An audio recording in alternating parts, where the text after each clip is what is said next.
Some comic book characters are so straightforward, it would be really hard to mess them up if you made a movie about them.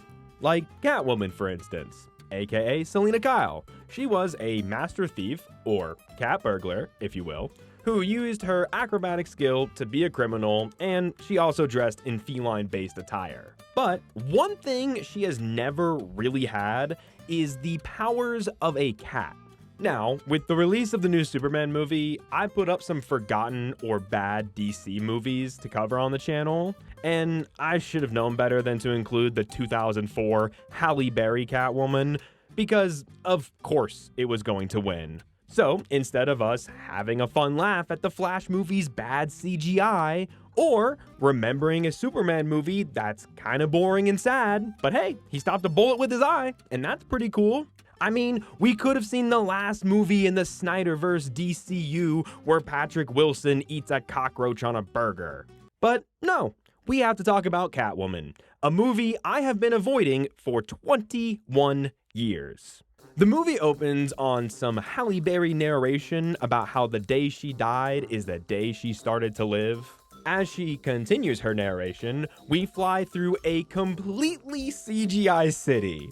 Actually, for some stupid reason, every single establishing shot in this movie is completely CGI, and not a single shot even looks remotely good.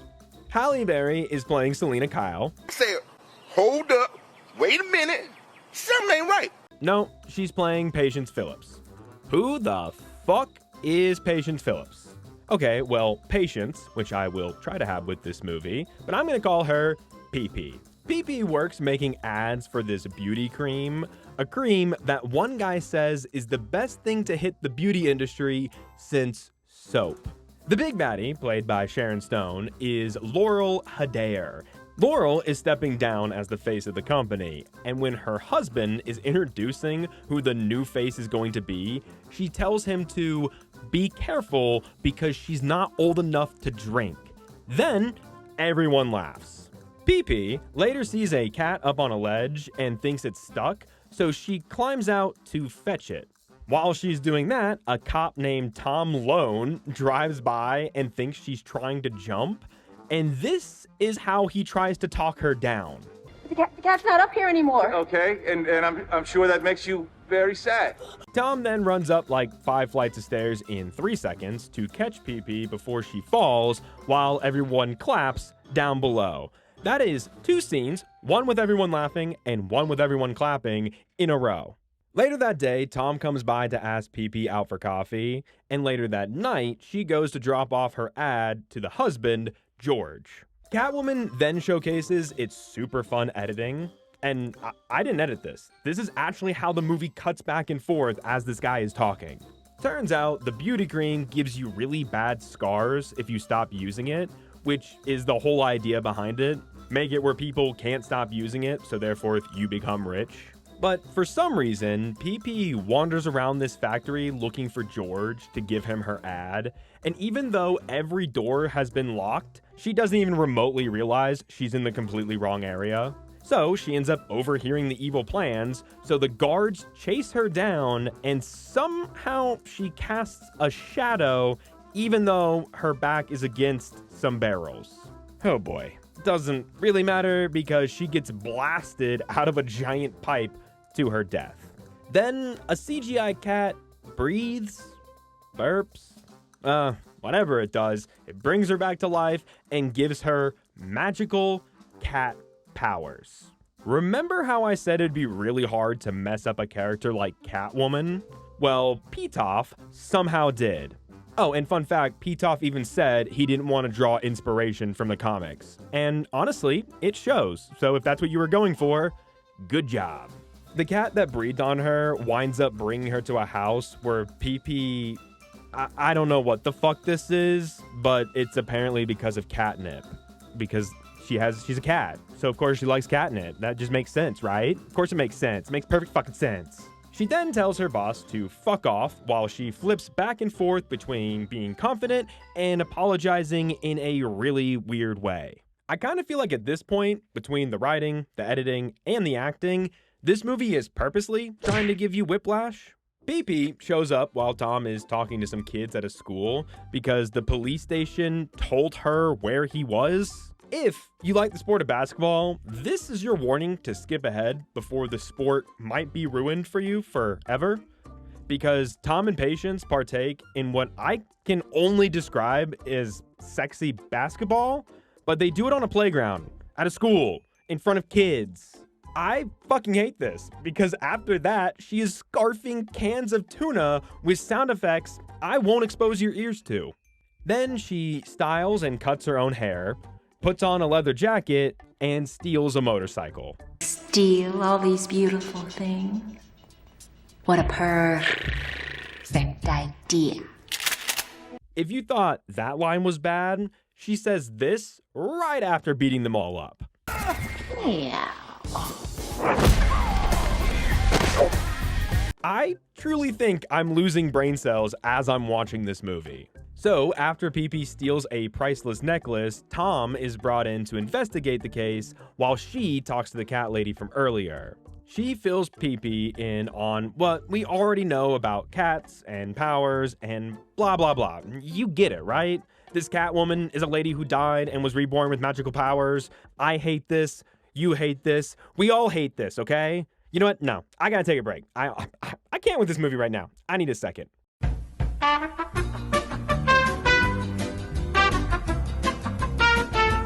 Okay, take 2 at finishing Catwoman.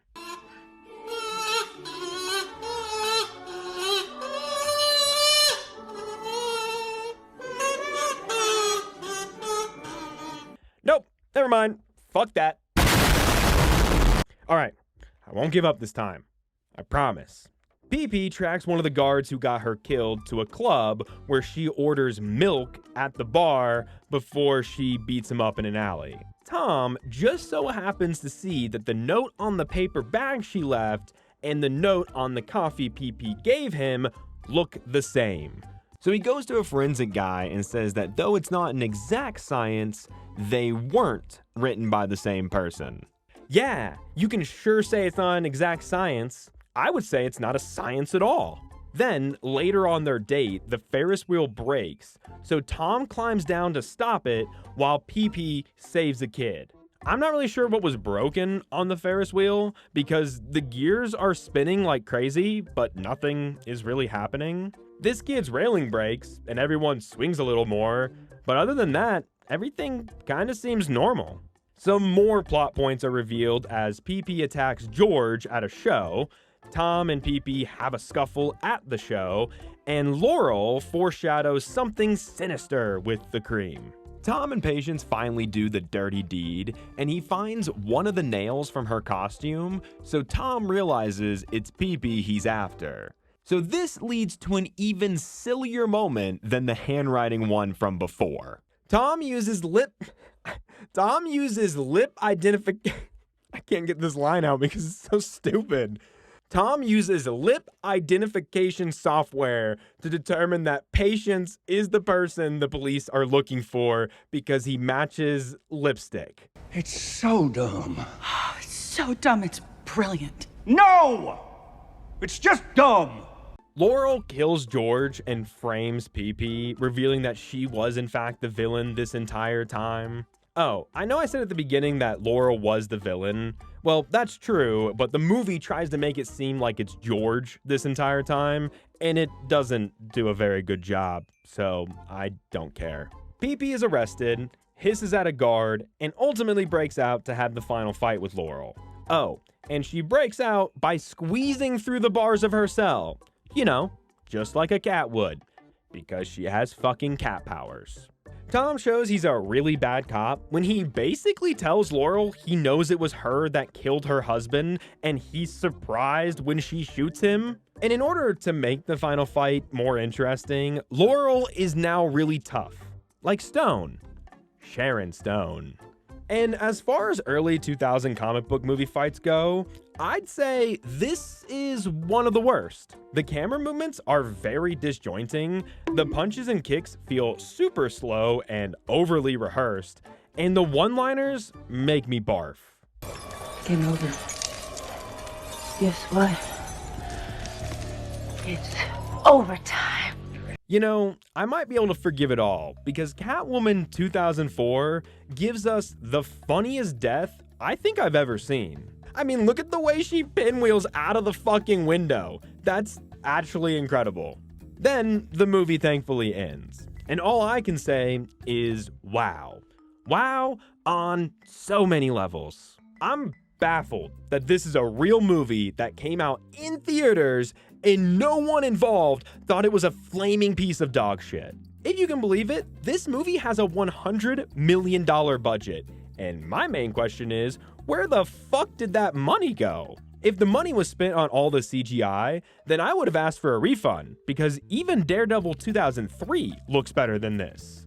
Almost every time PP fights in the movie, it's a CGI rubber lady bouncing around with quick cuts and hard to follow action. The thing that is most confusing is the plot and the bad guy's motivation. They made this cream that cures facial issues, and if you stop using it, your face disintegrates. But on the flip side, if you use it for a while, you get hard skin powers. What was the plan after everyone has rock hard skin?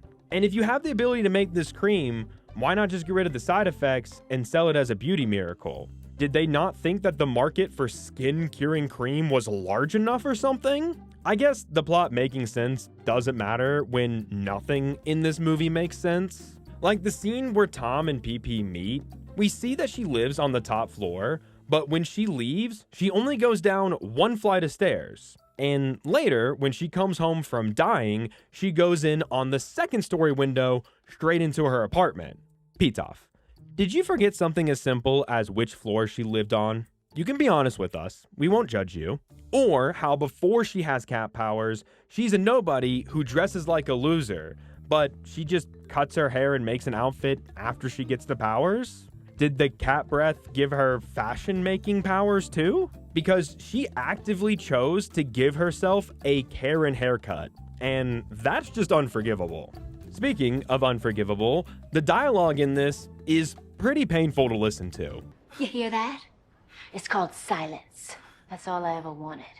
Now keep it down. Thanks for the party. I had fun. It's all so unnatural and cringy. Cat got your tongue? And I actually struggled on deciding which clips to include in this video because about every 5 minutes, there's a line I want to talk about. And most of them are cat puns or Halle Berry acting like an actual cat, and it's really hard to watch. It's like the makers of this heard Catwoman and thought, oh, she's a woman with the powers of a cat. Okay. Because the fact that they treat her like an actual fucking cat is really weird. She purrs like a cat, she licks herself like a cat, she goes crazy for catnip like a cat, she stares at fish like a cat, and she eats sushi at 100 miles an hour, which I imagine that's what cats do too. The only thing missing is someone using a laser pointer to defeat her in battle. I swear, I thought at one point they might actually do something like that in this movie. I do know that in the comics, Selena Kyle has come back from the dead, but I'm fairly certain it wasn't from a cat yawning on her. I think my favorite part of the movie was when she tries to Google what's happening to her. And for your enjoyment and mine, I wrote down some of her searches. She starts with cat.woman. Logical place to start, she is a woman and cats are involved. Then it's the cat in history. PP thinks there's only one cat in history for some reason. Diabolical Cats is next because clearly cats are evil. I think we all know that, right? She tries Cats in the Plague Years, and I don't even have a guess for that one. Just top-notch Googling by PP, honestly. I'm really surprised she didn't figure it out right then and there. Yeah, I kinda hate this movie because it's so fucking stupid that I can't enjoy how dumb it is. Even I have my limits, and this might be it. I've never felt this dumb after watching a movie before, and that means Catwoman 2004 is going into just plain garbage. Hey everyone, if you enjoyed this, check out my video on 65, a boring dinosaur movie. Don't forget to like, subscribe, and comment down below what movie you'd like to see me cover in the future.